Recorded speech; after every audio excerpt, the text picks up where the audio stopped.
baca sedikit tentang Ashabul Fil, biar kamu tahu kualitas kalimat alam taro, kata alam taro. Abraha itu ahli ekonomi.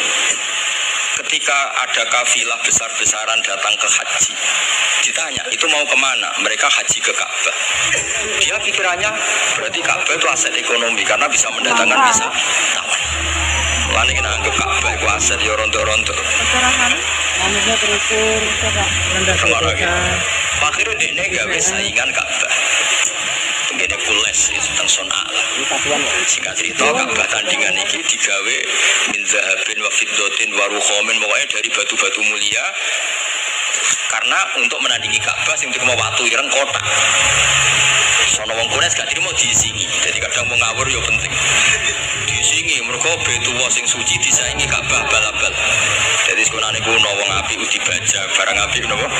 Dibajak. Karena kan ada dadi wong top dibajak ya kudu rada rido sithik-sithik pancene ngono. Sunah sekunane kuno. Wareng diisingi gak terima terus dia bersumpah akan merobohkan. Ini terakhir pun sama rasa khawatir. Ini kan pun jam 10. Ini kita wonten waktu 10 menit.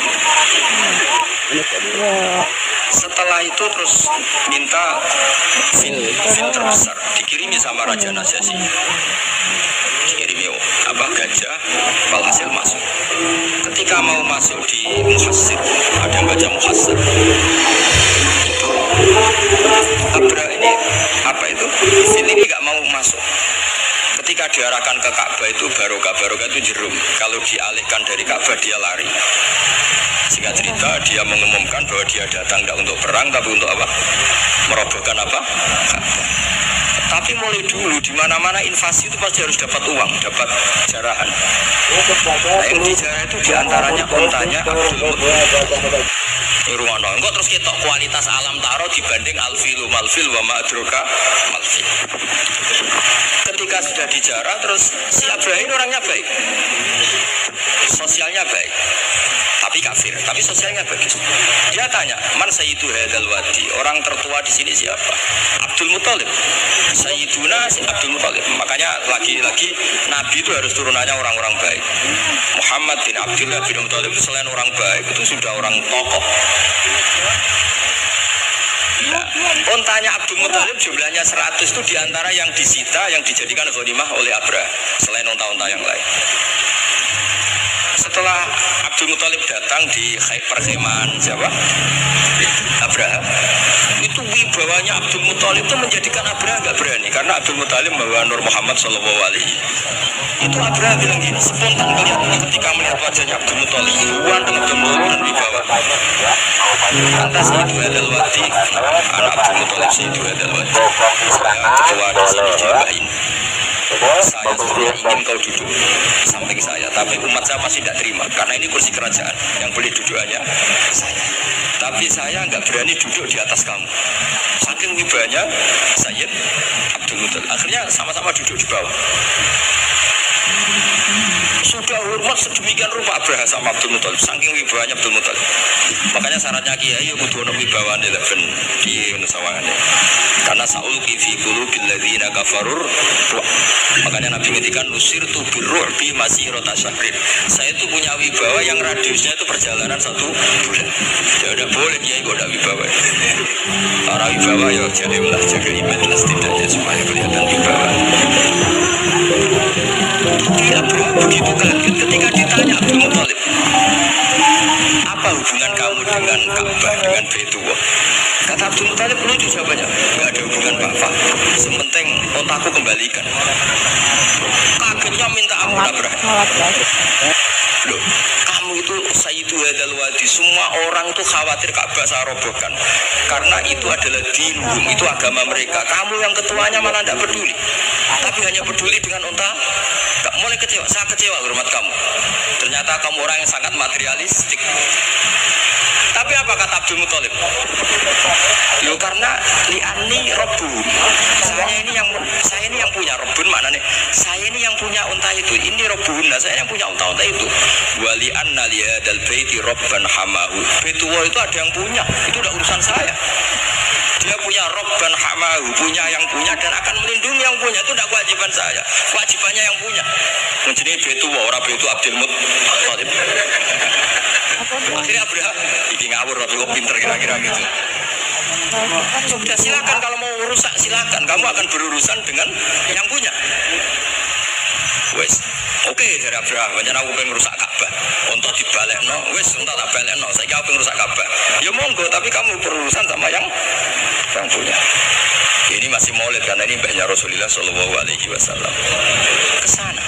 Tapi sebelum Abraham datang, ini Abdul Muttalib Fatal Baita, kemudian datang ke Baitullah wa akhudha bi halaqatil bab. Dia megang apa kalau di pintu dulu itu kan pegangannya itu kan bubur. Makanya disebut halaqatil bab. Maksudnya handle-nya itu kan bulat. Terus beliau berdoa, doanya lucu. Ya Allah, di mana-mana orang itu ya menyelamatkan asetnya. Ya, engkau harus menyelamatkan asetmu dong. Jadi santai aja. Oleh Imam ketika menurut itu ditinggal mirip. Nah, ditinggal mirip itu Abdul Muttalib bikin pengumuman ke semua orang Quraisy, ayo ke atas gunung dan kita melihat apa yang dilakukan Tuhan kita terhadap orang yang merusak. Terus mereka di gunung semua. Ketika Abraham mau naik, mau merusak, terus ada burung ababil. Makanya judulnya Alam. Kayak apa kualitas Quran itu? Cerita sejarah dengan sederhana, tapi kualitas maknanya luar biasa. Alam taro. Kenapa kok ada alam taro? Apakah kamu tidak melihat? Karena semua suku Quraisy itu naik gunung dan melihat apa yang maka dimulai dengan alam taro. Dan mereka melihat kaifa fa'ala rabbuka bi ashabil fil. Disaingi alfilu malfil wa ma adraka malfil lahu khurtumun tawil wa dhiluhu qasir. Jadi sehingga alam taro ini kualitasnya luar biasa memang. Karena mereka berkata, ayo kita lihat apa yang akan dilakukan Tuhan terhadap orang yang mau merusak Ka'bah. Makanya disebut alam taro kaifa fa'ala rabbuka biasa. Jadi kualitas Quran itu luar biasa. Alam taro kaifa fa'ala rabbuka itu mengandung sejarah. Saya cerita sedikit tentang Ashabul Fil biar kamu tahu kualitas kalimat alam taro, kata alam taro. Abraha itu ahli ekonomi. Ketika ada kafilah besar-besaran datang ke haji, ditanya itu mau kemana? Mereka haji ke Ka'bah. Dia pikirannya berarti Ka'bah itu aset ekonomi karena bisa mendatangkan wisatawan. Mulane kena anggap Ka'bah itu aset ya rontok-rontok. Tengok lagi. Akhirnya dia gawe saingan Ka'bah. Ini poles tentang son'ala. Jika cerita Ka'bah tandingan ini digawe min zahabin wa fiddatin wa rukhamin, pokoknya dari batu-batu mulia. Karena untuk menandingi Ka'bah sing terima waktu ireng kotak. Sono wong Quraisy gak terima diisingi. Jadi kadang mau ngawur yo penting. Diisingi mergo Baitullah sing suci disaingi Ka'bah abal-abal. Jadi sebenarnya kuno wong apik dibajak, barang apik napa? Dibajak. Ana kan ada dadi wong top dibajak wis kudu rada rida sithik-sithik panjenengan semono. Sunane kuno. Warung diisingi gak terima terus dia bersumpah akan merobohkan. Ini terakhir pun sama rasa khawatir. Ini kan pun jam 10. Ini kita wonten waktu 10 menit.